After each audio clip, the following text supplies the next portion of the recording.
नमस्कार, आप देख रहे हैं दबंग मीडिया। मैं हूं आपके साथ हर्षिता। छतरपुर जिले की बमीठा में पिछले दिनों हुए 1.5 साल के मासूम बच्चे के अंधे कत्ल का आज पुलिस ने खुलासा किया है, जिसमें पुरानी बुराई के चलते आरोपियों ने 1.5 वर्षीय मासूम की कुएं में फेंककर हत्या कर दी। पुलिस अधीक्षक के कुशल मार्गदर्शन में बच्चे की उम्र, उसके घर से घटनास्थल की दूरी और जहां पर लाश मिली उसकी ऊंचाई तक पहुंचना संदिग्ध होने पर बारीकी से पड़ताल करते हुए एकत्रित हुए और चश्मदीद गवाहों और घटना की अन्य गवाहों के बयान के आधार पर संदिग्ध धीरू और वीरेंद्र यादव निवासी बमीठा को कब्जे में लेकर उससे घटनाक्रम के संबंध में बारीकी से सघन पूछताछ की गई, जिससे ओम प्रकाश गुप्ता निवासी बमीठा के द्वारा उसके पिता के साथ पूर्व में गाली गलौज करने और मृतक के पिता ओम प्रकाश गुप्ता से 10,000 रुपए उधार मांगने पर और न देने पर उसके घर की बुराई होने पर उसके द्वारा रात में अंधेरे का फायदा उठाकर घर से बाहर उठाकर कुएं में फेंककर बच्चे की हत्या स्वयं करना और स्वयं स्वीकार किया गया है।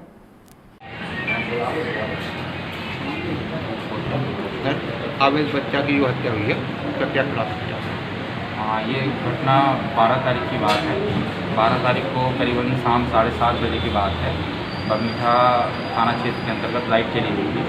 उस समय करीबन 8 साढ़े 8 बजे के आसपास ओम प्रकाश गुप्ता वो थाने आए। थाने आकर उन्होंने बताया कि उनका 1.5 वर्ष का गोद बालक विराज जो बाहर घर के खेल रहा था वो नहीं मिल रहा है।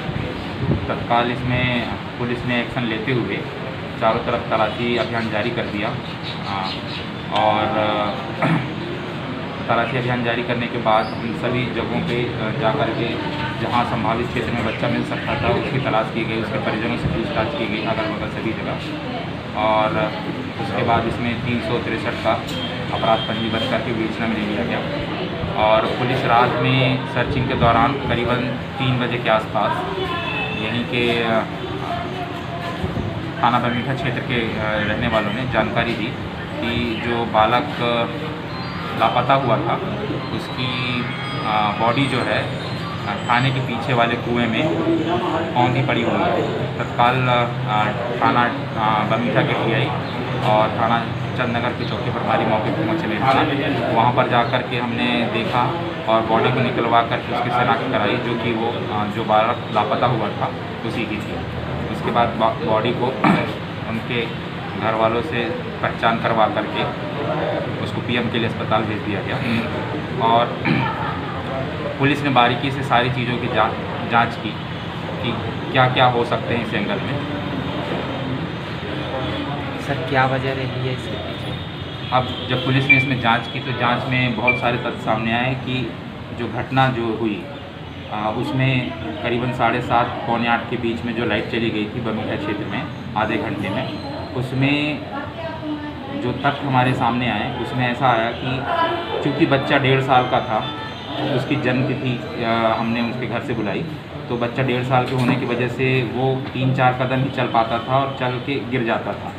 तो जहाँ पर जिस जगह पे लगभग यहाँ से 200 मीटर है, घर से 200 मीटर दूर वो कुआं है जहाँ पर बच्चे की डेड बॉडी मिली है, तो ये संभव नहीं है कि बच्चा वहाँ पर खुद चल के जा सकता था।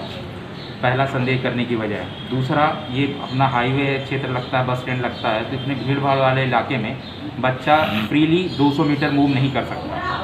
और तीसरा, अंधेरे जब लाइट गई थी 7:30 पौने 8 के आसपास, तो उस समय बच्चा अंधेरे में एक कदम भी नहीं चलने की स्थिति में था। और चौथा कारण कि जिस कुएँ में बच्चे की डेड बॉडी मिली है वो कुआं उसकी हाइट से ज़्यादा है। हमने एफएसएल अधिकारी डॉग स्क्वाड बुलवाया था, तो जांच के उपरांत पाया गया कि जो उसकी हाइट है बच्चे की औसतन हाइट, कुएं की मुंडेर और कुआं उससे ज़्यादा था। तो हमारे पास ये पर्याप्त साक्ष्य थे कि बच्चा स्वयं वहाँ नहीं जा सकता, किसी के द्वारा उसको उठा करके ले जाया गया। उसके बाद हमने अपनी टीमों को यहाँ पर लगाया। टीमों को लगा करके घर के आसपास के लोगों के, बमीठा थाना क्षेत्र के रहवासियों के लोगों से पूछताछ की। पूछताछ में कुछ 5-7 नाम हमारे सामने आए, जिनसे थाना बुला करके पूछताछ की गई। और उसमें पूछताछ के दौरान उन्हीं के घर के बगल में रहने वाले पड़ोसी वीरेंद्र यादव, जिन्होंने घटना को स्वीकार किया, उन्होंने बताया कि उनके ओम प्रकाश गुप्ता के पिताजी जो स्वर्गवासी हुए कुछ दिनों पहले, उनसे उनकी बुराई चलती थी। वो उनको हमेशा हीन भावना से डांटते रहते थे। तो वो एक बुराई उनके घर में थी। और 1-1.5 महीना पहले, जैसा कि ओम प्रकाश गुप्ता ने बताया और स्वयं वीर यादव जो आरोपी है उसने बताया कि 1-1.5 महीना पहले लगभग 10,000 रुपये की उससे मांग की थी वीरवादियों ने, तो ओम प्रकाश गुप्ता ने देने से मना कर दिया था। उस बुराई को लेकर के उसने ये ऐसा घिनौना काम किया है। किन धाराओं के अंतर्गत मामला पंजीबद्ध है? इसमें हमने 363, 364 और 302 के तहत इसमें अपराध पंजीबद्ध